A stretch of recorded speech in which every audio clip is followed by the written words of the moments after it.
தெரிஞ்சது. பட் நான் எக்ஸ்பிளைன் பண்ண வேண்டிய அவசியம் இல்லைன்னு நினைக்கிறேன். ஏன்னா நானே இப்போ தான் தெரிஞ்சுக்கிட்டேன்.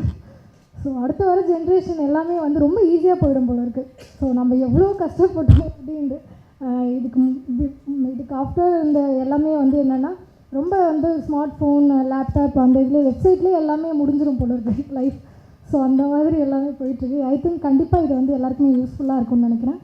ஸோ கண்டிப்பாக தமிழ் பற்றி நான் பேசும்போது அது வந்து குமுறல்னு சொல்ல முடியாது, என்னோடய ஆதங்கம் தான் சொல்லணும் கண்டிப்பாக.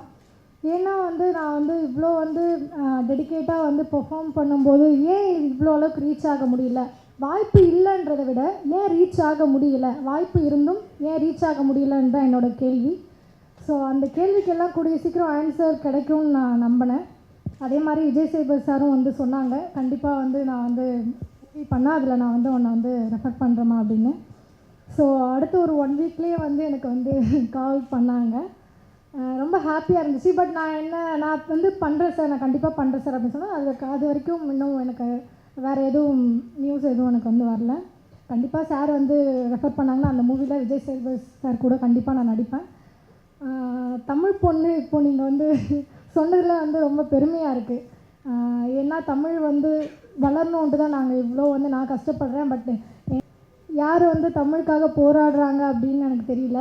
ஐ மீன் நான் தமிழ் இண்டஸ்ட்ரியில் சொல்கிறேன். பட் நான் வந்து வின் பண்ணுவேன்னு நினைக்கிறேன். ஏன்னா உங்கள் சப்போர்ட்லாம் கண்டிப்பாக இருக்குது. எனக்கு கேள்வி கேட்டு மறுபடியும் வந்து சப்போர்ட் பண்ணுறீங்க அப்படின்ற ஒரு திங்கிங் எனக்கு வந்துடுச்சு. Thank you so much. Thanks a lot.